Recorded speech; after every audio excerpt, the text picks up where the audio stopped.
welcome back. Hey, thanks for having me back, Kitty. This is Oh, fun. absolute pleasure to have you here. If you guys missed our first episode, there are so many key takeaways in that. I've made possibly my longest list in the show notes ever of action steps that Drew gave us. And I am equally excited to dive into this episode with you. I feel like the topics we're going to talk about are going to be even more relevant to moms, which are really dialing in things like building muscle, losing fat, the mindset piece, and then a deep dive on sleep. Because I feel like these are all areas where we know, for instance, as we get older, maintaining lean muscle mass is extremely correlated with longevity. This is extremely important. It also can get difficult, especially for women, especially after menopause. There's some variables that come into play that can make it tougher. So I know that's a broad topic, but I would love to start broad with how can we dial in diet, lifestyle for things like reducing excess body fat, building lean muscle, and just supporting our whole body as we get older. 100%. And there's a before step that I've done for, 14 years. I started FitLife TV 14 years ago, which is wild to me.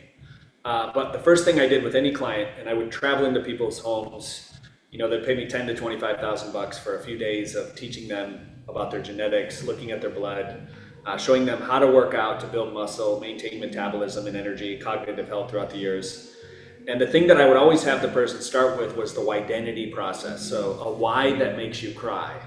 And I think you have to have purpose. So what is the purpose behind me wanting this muscle mass in the first place? What is the purpose behind me wanting more mitochondrial energy and mitochondrial health? So what's the why look like? What's the vision? If you don't have a vision, then it's just gonna fall away over the years to come. What does it feel like in the body now? Like, what does your ideal body feel like? Do you remember it? Was it 5 years ago? Was it 10 years ago? Like, what happened in your life so that started to fade away or fall out? And can we get back to that feeling now? Because feeling creates your reality. We know this, right? So how can I feel that way now? How can I see it? And what do I want to hear from my lover, my husband, the people closest to me, my best friends? When I walk into a room with them, what are they saying 3 months from now about my new body that I've taken on through this transformative process of just being committed to myself as a mom, taking time out of the day to nourish me first, because I know when my cup is full, I can give to the saucer, not from the cup, but from the saucer underneath. I can give to every single person in my life. So you got to get clear on your why, a why that makes you cry. I've written a book on it. I've written 12 books. This was one. And I think that's really supportive for putting yourself in the feeling place of having it now.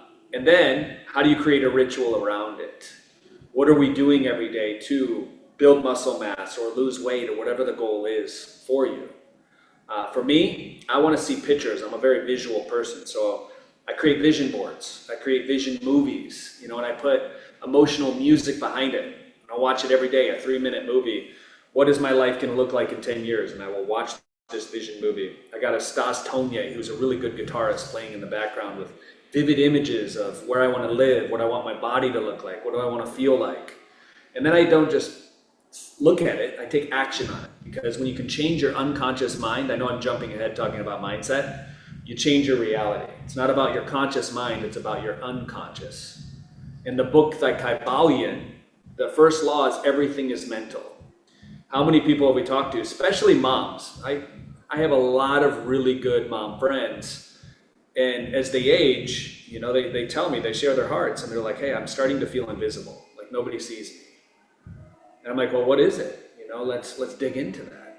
Where were you not seen? And we do all the child stuff to work through that, but how can you see yourself more in this moment? How do you see yourself? And I let them know that they're the most beautiful human I've ever seen, and many of them are. And that I'm pro-aging. I think when we try to do all the anti-aging stuff, it just doesn't turn out well. Let's age gracefully. Let's age with more beauty, because I believe somebody's soul is much more attractive than even the physical meat suit. Like, we've all met those people that are in their 70s and 80s and they walk into a room and they're just so attractive because they're just beaming with life force. Like, don't you want to be that? So I know I've jumped around a lot here, and for the purpose of this, the muscle mass stuff. Muscle's the most important organ in the body. And most moms are chronically undernourished when it comes to protein and when it comes to micronutrients. They're eating things just to eat. there's not a lot of intentionality behind eating for most people. And I know your audience is different. You probably have the moms that are very selective in nutrient uptake and eating the most nutrient dense foods on the planet. That's what I try to do for my wife. I love to cook, so I'm always making things that are higher in nutrients and trying to like sneak them into things that maybe she would eat in a pattern just to eat so that she has more time and space, because let's face it, new moms do not have a lot of time. So I'm just trying to like get her stuff to feel better in her body. Protein rich foods. We're nose to tail as a family. You know, we buy food from local farms, grass-fed farms around us, so we're lucky to have that. You can also do, I think are you Butcher Box or something like that as well? Yeah, there's several great online resources, but I'm with you, like whenever possible, local ranchers are an awesome option. Yeah, 100%. So making her that kind of food, prepping in advance, meal prep, we're big fans of. Making sure she's getting at least 130 grams of protein a day. I do believe 1 gram of protein per pound as a mom. And also working out, you know, even 20 to 30 minutes. Whether you're going to a gym or doing a workout program in front of the TV just to build strength is so key, not just for muscle, but for neurochemicals. Like your happy hormones, serotonin and oxytocin and neuroepinephrine and all the neurochemicals that we get from just the body expending energy. Like the more you do it, the more energy you have. So when moms come to me and they're like, I don't have energy, and I definitely don't have time. Like one of my best friends, she's a high-powered attorney at a huge media company. And she's like, I do not have time to work out and I don't have energy. Which is funny because the more you work out, the more energy you have, and the more energy you have, you find the more time you have. It's backwards. Most people they're so confused when it comes to this. So getting enough hydration, like we talked about in the last episode, 32 ounces of water, filling your water with micronutrients like green or red or even gold at night, flooding your body with all of these plant botanicals and adaptogens. You're going to notice your body starts to rev up and you just have more energy, more mental focus. And you can use it wiser because your mind's working better, your mind's operating better. So I'm headed in a lot of directions, Katie. But this is good, you know? Yeah, I think that you touched on so many important points, and especially the idea, like statistically, most women and especially moms are not still consuming enough protein, and your body has an increased need for protein during pregnancy and breastfeeding. I know on my own journey, this was an area when I was working through thyroid issues, when I was fatigued as a new mom, it was so easy to accidentally undereat. And I did that chronically for years. And it took me years to heal my metabolism and signal to my body that it was safe, and getting enough protein and micronutrients, I feel like were key variables in that for me. I also love that you talk about being pro-aging, because I think this is an area where that idea that what we chase resists us and what we resist chases us is very relevant and true. And I'm with you. I would rather age with grace, but not avoid aging, especially artificially. I'm proud of my laugh lines and my smile lines and all of the expression lines that my children have given me, and I don't want to trade those. I know in an area when we talk about aging, one that comes up that can be a little controversial, and I would guess we're on the same page about, is the importance of sunlight. And I feel like in the modern world, this is overlooked in its importance for human biology, for circadian biology, for sleep, for so many other things. Even when we're talking about muscle, light is actually an important signaling mechanism sort of across the body. And I feel like we've reduced it to simply vitamin D, and we've become afraid of it because of skin cancer. I'm very pro sunlight, but I would love to hear your take on light exposure, sunlight, and all of the ways that that interacts with our biology. Yeah, for me, same here. I've been a big student of sun gazing for the past 2 decades at least. Waking up first thing in the morning with the first sun, 15 to 30 minutes. I'm doing Tai Chi, staring into the sun. When I first started out, I was only doing this for like 10 to 15 seconds. So I'm not a vision doctor. I have to preface that, like don't blind yourself out there. But I've noticed a lot of benefits from it. I start to notice that I'm more than a 5-sense organism, that I have a subtle energy body. And I think the light codes that we get from the sun are super crucial. I know hormonally I feel better and I have more energy when my feet are bare on the earth and I'm looking into the sun first thing in the morning. There's a big difference in my ability to connect and be present with the people that I love when I'm getting sun. I think it's the most underrated nutrition that we have as human beings. We get sun food. Literally, you're absorbing the sun's energy. I think most people probably eat way too much of the wrong food. And they're not getting enough things like light food, the sun. So I've noticed differences I used to have low testosterone, and that was because I was working in an office, in a box, in a cubicle, in the blue light. I was driving 15 hours a day working in this office. I didn't get any sun. One switch, my hormones started to regulate more effective, and I started to feel better. So I think the sun is so important. I'm definitely pro sun. I don't even wear sunscreen. I think if I was to wear sunscreen, it would probably be like, tallow and zinc or something like super natural. I think a lot of the sunscreens, as you probably do, are BS that are on the market today. I talk to a lot of people that are freaking out about the sun, and then I see them at the beach with their orange cans, like spraying this crap all over them. And I'm like, guys, this is the reason why your skin's not healthy, not the sun. So don't blame the sun for what sunscreen has caused. And a lot of the pollutants and toxins and everything that are environment. Now, you want to be safe with this. I believe a lot of people are eating seed oils, and they're eating a lot of inflammatory on the inside, omega-6s, a lot of microplastics and other things that your body's trying to heal from the inside, and your skin is just a reflection of the inside. So the healthier we eat, for me, astaxanthin has been key for somebody who's fair skin, light eyes.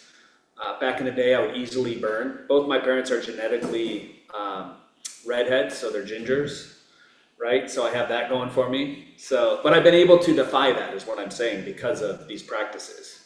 I don't think we're set up to be limited biologically. I think we change our epigenetics based on what the inputs are. Astaxanthin, taking care of my sun to eye connection. People wear sunglasses. Your body can't regulate, so you get burnt. Most people that wear sunglasses are constantly burning because the sun needs to go in your eyeballs in order for the liver to create hormones, for your skin to adjust and adapt and actually create melanin. Melanin is one of the greatest things in our body, especially when it comes to don't get me started on this, but the pineal gland and traveling into different dimensions in dream time through the power of light medicine. That's a whole nother topic though. We won't go there today. But hopefully a future episode to be continued. But to echo your point, I also grew up very fair skinned. My dad has red hair. When I was a kid, I would burn in 5 minutes in the sun. And I've noticed over time, as I've worked on inflammation and changed my diet, I live at the beach. I can be out for hours and not burn. It was not an overnight process, but I stopped wearing sunglasses. I never wear sunscreen. And I use, as a tip, an app called D-Minder, which lets you input your skin type, where you live, and your sun exposure. And it helps you not track just your vitamin D, but also help avoid sunburn, which I'm not an advocate for anyone to ever sunburn, but helps you find that safe window of getting the right amount of light without burning. Also, a point I love to point out is that if we go outside, like you mentioned early morning when you first wake up, if we're outside, outdoors, without glasses, without a window, in that sort of magic first hour of sunrise or the hour of sunset, it's like natural red light therapy. It's all the same spectrum of light you would find in a red light with much more intensity, completely free from nature. And there's some evidence that actually helps reduce your risk of sunburn as well, because you're getting the right light signaling in your body to create the substances that protect you from sunburn. 100%. And sunburn is literally just inflammation on your skin. So what other inflammation do you have in your body? You have achy joints, aching knees. Are you dealing with carpal tunnel? Like, there's a whole gamut and list of things that your body's probably had for years. And just by sitting in the sun and planting your feet on the earth, most of that could probably be gone. 7.8 Schumann resonance, like go hang out in that field for a while. You'll be blown away at how good you feel. Absolutely, 100% in agreement on that. You also touched on protein, and you slipped in there that you recommend a gram of protein per pound of either body weight or ideal body weight. And I would love to talk about this a little bit more, just because anytime I get to reiterate this point for moms, I think it's so valuable. Also for our kids, when they're in growth phases, protein is so important. And I know this was a slow learned lesson for me, and I feel so much better and have so much more energy now that I'm very conscious of getting enough protein every day. But can you explain a little bit about why this is so important, and or any ways we can help sort of maximize our protein? First of all, if you change your focus to just for me, I have a lot going on, probably like everybody listening to this.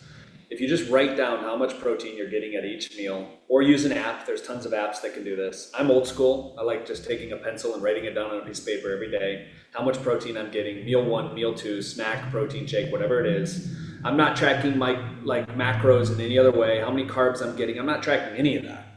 In fact, I'm not on any specific diet, like all these yo-yo diets we see, the carnivore diet, the carb-free diet, the fat-free diet, the Drew Canole diet, like all these things in the past. I am literally just looking at protein and quality of protein every single day. How much am I getting? And then everything else just falls into place. So by lunch, I know for me as a 220-pound male, if I have at least 100 grams of protein, it's a good day. And there's easy ways to do that. I use, being close to other farms. There's raw yogurt, that I can take, like sheepskin, like that kind of stuff. There's chicken, like even ground chicken, which is low in fat. One pack of that's 88 grams of protein, which blows me away.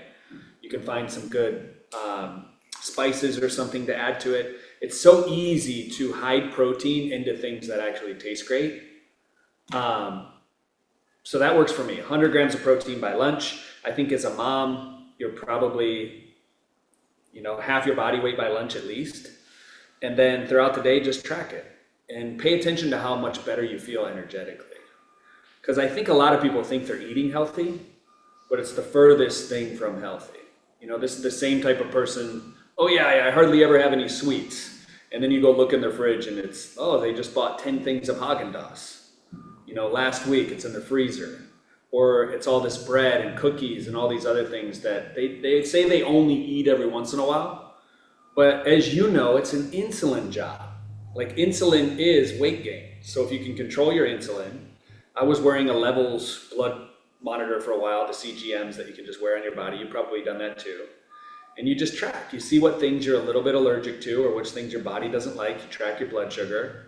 And over time, you begin to understand that you have vastly more energy when your blood sugar is below 100 all day long. And if you can just keep it there with protein, with eating these things that are of high nutritional value, not only will you age better, because those erratic sugar spikes are probably the cause of aging, and what we talked about earlier, the sunburns that you're getting are from the insulin spikes as well. It's all related. Thyroid issues, so many things disguise themselves as gluten, like all these cassava flour wraps and everything else. It's like they say it's good for you just because it's gluten-free. You're probably getting an insulin spike from it. So not to mention autoimmune issues and everything else, but if you just track protein, the main point, and you hammer this, 1 gram of protein per pound of body weight that you weigh, pay attention to how much better you feel within the next 30 days. Absolutely. And if you're new to that, I will say I had to that actually became the most difficult part of getting stronger for me was not the working out. It was learning to eat enough protein because like you talked about, when I started tracking, I was eating a lot less protein than I would have guessed. When I actually started paying attention to it, and learning how to actually eat enough protein took me a while, but the energy from that is phenomenal. And I feel with kids is also, they're building their skeletal muscle foundation for life, depending on what age they are. Really getting them enough protein makes a huge difference, I find, in their sleep quality, in their recovery, in their attitude, and their mental focus throughout the day. So I use, as a tip, an app called Real Plans that lets me plan meals around protein content and also work in other nutrient-dense foods. But that's simplified things for me because with 6 of them, I am cooking a lot of protein all the time in my house, for sure. I'm taking a mental note. What was the name of that app again? Real Plans. It's awesome. And it can work with stuff you have in your house, in your pantry. And you can even plan around, I want to hit this much protein per meal as the target. And it will bring up recipes that do that. Oh my God, I need that. So it's super helpful. Island protein, like you got it made. Exactly. I love that. I feel like another fall down point that we touched on a little bit in our first episode, but I want to go deep on in this episode is sleep, because this is certainly elusive for moms. I know you have a relatively young baby still, and probably sleep has been a little bit different for you in the last 9 months than it was before that, but sleep can be elusive for moms especially. I know I've been using the Gold that you guys have for years, and it really, really helps with sleep, but there's so much more we can do to really dial in our sleep. And I think this is an area certainly of 80-20 when it comes to health, that any way that we can improve our sleep, especially through habits or adjustments to our sleep environment that give us benefit while we're sleeping without any additional effort, or just a really high ROI area to focus on. So I would love to hear kind of a deep dive into how you address sleep, maybe how your wife is handling sleep with a newborn, and any ways that we as moms especially can improve our sleep. Number one, being the social media people that we are, Instagram, Facebook, TikTok, all these apps that we have that pull us into the blue light continuously. Most people go to bed and they're on their apps, scroll holes, right? The scroll doom hole of death. Like you just sit there for minutes on end. So what I've done and what I encourage everybody to do is delete all those apps once a day. Even delete it like at 2 o'clock in the afternoon, and just have a time tomorrow to open that back up. So you're not going on it. I think that's crucial because you're going to be pulled to it. It's very addictive. And these big companies, these media companies have literally scientifically figured out how to pull you back into these apps. So you're on Instagram in the middle of the night or in the morning when you wake up and you have all these thoughts, and that just throws your circadian rhythm out even more. So that would be number one. Number two, dark environment, of course. I'm a big candle guy. So turning off all the lights or having red light at night, not LED, but something that gives you the red lights so that it's not tricking out your mitochondria, thinking that your cortisol spikes need to be up. And it's so simple when you look at it because babies have cortisol spikes too. And if you can watch them self-regulate based on what's on in the environment, you can start to shift your sleep environment like that. So dark windows, cold environment, I like to have it at least probably 65, 68 degrees in the room. And baby sleeps better too. Tested it. So cooler is better. I use a little Uller pad. I don't know if that company's around anymore, but it used to be Chili Pad or something like that. But just a cool mattress. No light in the room whatsoever. Like I said, I cut food out at 2 or 3 o'clock in the afternoon, which I know is crazy for some people because they're like, well, what about dinner? You just have dinner earlier. And that works for me because my body's not spending the night trying to regulate my digestion and pulling energy to heal. I've noticed my heart rate, which would probably normally be at night, my resting heart rate, maybe around 52 to 54 if I have a big meal. And when I don't, I'm down to 46 to 48. Like it's crazy. And with all that, you're getting more REM sleep, you're getting more delta, which is the slow wave recovery sleep that we need. As we age, people get less and less deep sleep. I shoot for 2 hours of deep sleep every night, 3 hours of REM, which is normally what I get. I've gotten 100 sleep scores multiple times on like Aura and Whoop and stuff, and people are like, how did you do that? I also drink the Gold. The Organifi Gold helps when it comes to lowering heart rate, when it comes to digestion with the ginger, the beta glucans to help me relax. That's been helpful for sleep.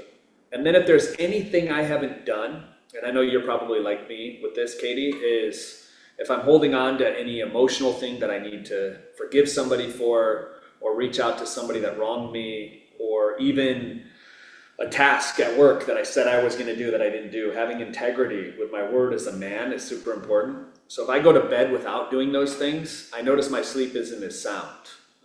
And my heart rate variability is actually lower. So I am fanatical about getting things done the day that I say I'm going to do it, honoring my word, my intention, making sure there's no word left unsaid, especially with kids. Like I make sure I have more than enough present quality time with my baby girl so that I know I can smile. Like when I go to bed, I'm smiling in like ecstasy because of the joy that we were able to have as a family. And I think that helps us sleep better. Like that's a big thing.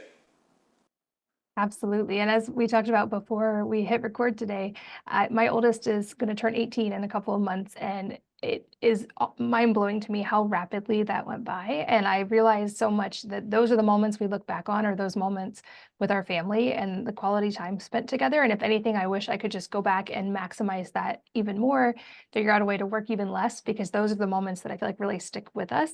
I love that so I am totally in alignment with you on, if you're going to do intermittent fasting, shift that window earlier, eat high protein breakfast soon after waking, and then start fasting earlier in the evening. I think especially for women, skipping breakfast, drinking coffee on an empty stomach, and then pushing food later in the day, it drastically messes up my sleep. And I notice a huge difference. I'm not quite as dialed in as you are. I usually stop eating at 4 or 5, but even just shifting that much earlier makes a big difference.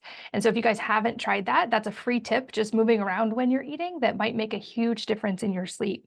but you also touched on HRV. Are there any other HRV needle movers? Because I get a lot of questions about this, and it seems like for moms especially, HRV can be lower than they'd like. Are there any other tips you have for playing with HRV and improving it? The big one is, like I said before, purpose. When you feel like you're, as a mom, and you have purpose in your children and you're supportive and you're doing things to fill your own cup up, I think that's gonna raise your HRV more than anything. I think a lot of moms breathe from their upper chest. A lot of women in general. Like, planet Earth can be a pretty scary place. And when you breathe with your belly, your full diaphragmic breathing, it allows you to come back to your heart. And HRV, heart rate variability, right? When we're in our heart, then we feel safe, we feel home, we feel at peace. But when we're in our heads, I think that's when things can get a little chaotic. So taking a time out, at least every 2 to 3 hours, and just deep breathing, 5 minutes. And just being here. I was tortured, and I had a lot of trauma as a kid from 0 to 5, physically. Like, my dad would put cigarettes out on my forehead if I couldn't tie my shoes fast enough. Like, it was, no human should do this to their child. So I was adopted at 5, thankfully, but I had to learn a lot of techniques to remove the trauma from my body. And one of those things is breathing and TRE, trauma release exercises. So Peter Levine talks about this in his book called, I think, Chasing the Tiger. And it's just the analogy for getting the trauma out of your body, using this tremor experience. It's free. Literally takes 5 minutes. I've done a video on this before. You have your legs shake and you actively release the trauma in your body, which we all have. Every human being has trauma on planet Earth, especially in 2024. It's getting a little crazy out there. So you just shake it. And what I've noticed doing this for the past 8 years, 5 minutes a day, and I don't do it every day. I'm not that rigid. Even with my sleep, I'm not as rigid as I say I am, you know. Maybe it sounds like I am, I should say, because eating at 2 or 3 o'clock every day, there are days when I eat late, 7, 8 o'clock, and I'm not hard on myself. I think a lot of people are too hard on themselves. But with HRV, you do the trauma release exercises, and that's super supportive for flushing trauma out and getting rid of grief or shame that we can hold in our liver, like we talked about earlier, or our stomachs if we're having digestion issues, things of that nature. So that's been super powerful. I'm a big fan of cold showers. I have a couple cold plunges at the farm. I would rather just take a 5-minute cold shower, jump in that. I've noticed the sauna actually lowers my heart rate variability, but then it raises it later on. So I do love the sauna. I was doing it every day for a while, and I think that's a little too much for your minerals. You deplete a lot of minerals in the process. I played around with a ton of supplements. Happy Drops is a big mover of HRV with the saffron and lowering cortisol. I played around with methylene blue as well. Riboflavin is electron donors, so just giving you energy with other supplements. Vitamin C gives your body energy without creating energy. It's pretty wild. Like, I believe people have far less vitamin C than what they need. If I am gonna eat something at night, and I noticed a difference with heart rate variability as well, I'll have 2 golden kiwis, which I know sounds crazy. It's like a weird hack. First of all, kiwis are my favorite fruit. They taste amazing. But there's something about the nutrients, maybe the aminos and the vitamin structure of the kiwi that actually helps us heal at night and restore DNA. I've read a little bit about it, but yeah, try kiwis before you go to bed at night too. I love that. I will get that a try. And I'm really glad you brought up also that you are not as rigid as it may sound when I ask you just your daily routine and you give us an example of, I'm a big believer also in not doing anything every single day. So even I don't eat some days, I don't take supplements some days, I vary it. And like you, I try to stop eating early and go to bed early. And there's also times when social capital wins and time with people I love is worth staying up late or worth having a later dinner. I think being easy on yourself in those instances is an important concept as well. I also love that from someone who's done so much research, dialed in so much, tried everything, that you really brought to center the points today that are largely very inexpensive or free as the foundation, things like sunlight and sleep and breath and hydration and mindset. I think even if you're going to do the fancy biohacking things or expensive therapies or whatever it is, getting those dialed in makes everything else have the ability to be much more effective in your life. And then I also love that you've created tools and products for people once they get those steps dialed in that can really be needle movers for health and that are a huge part of my routine as well. So as we get toward the end, I would love to hear kind of two-part. First of all, being any suggested starting points, especially with Organifi products that you would recommend for moms specifically if they're new to Organifi, and any sort of last message or parting words you want to give to these moms specifically today. Yeah, so starting place, like I had talked about before, the sunrise to sunset bundle has moms covered. We also have kids too. So kids easy greens. I get a lot of testimonials and messages from moms and dads alike that their kids are now drinking this green juice that tastes like apple juice. And it's one of my favorite Organifi products because it literally does taste like the best organic apple juice, but it's got moringa and chlorella and all the good greens in there that the little growing bodies need. And then Organifi Protect, which is another kids drink, which has a tons of anti-inflammatory stuff in it, good for the immune response, super powerful, the Organifi Protect for kids. And then gummies. You know, if you're a gummy person and you know it, and you like something that's easy to take, then I would say the Happy Drops improve your mood, the Shilajit for minerals and energy. It's pretty much like choose your own adventure. And depending on where you are in the process, I would say that that's where I would start as a mom. If you're not getting enough protein, the Organifi protein is amazing. It's called Organifi Complete. It's got vitamins, minerals, enzymes to help you digest a lot of the plant-based protein. Why I created this was because at the time in the marketplace, people that would try plant-based protein is they would have gas. And I'm like, we need to make something that goes down easy, doesn't jack their digestion up, and they get 20 plus grams of protein in each serving. And we did, and it tastes awesome, and it's got all the goodness in there as well. We will focus more on kids in the future. I know you've brought up kids a handful of times on this podcast. It's something I'm passionate about, obviously having a 9-month-old baby girl. I'm working on kids gummies. I'm working on a kids chocolate milk with goat milk. And it's going to have colostrum, it's going to have collagen, it's going to have all the things that the little growing bodies need as well. I'm really excited about that. And yeah, that's where I would start as a mom. As far as something that I could share to, what was the exact question again? The last one? Sort of parting words or a message you really want to leave with the audience today. Yeah, I think you said it earlier, and that is when we talk about all these influencers online and everybody follows and the podcast that they listen to, it almost feels like a lot of work. And it almost feels like you have to get an A+ every day. And it's not like that. As a mom, you know, you don't have to be a perfectionist. You can truly let that go. You can be easier on yourself and more kind, and you're actually going to get better results. Because think about the you that went on a vacation recently. You know, maybe you went to Italy, or maybe you went somewhere in America that you haven't been, or somewhere in the world. It doesn't matter. But you were relaxed and you were at ease. And you came back and you probably had more energy and you didn't really gain any weight. That's because your stress levels have gone down.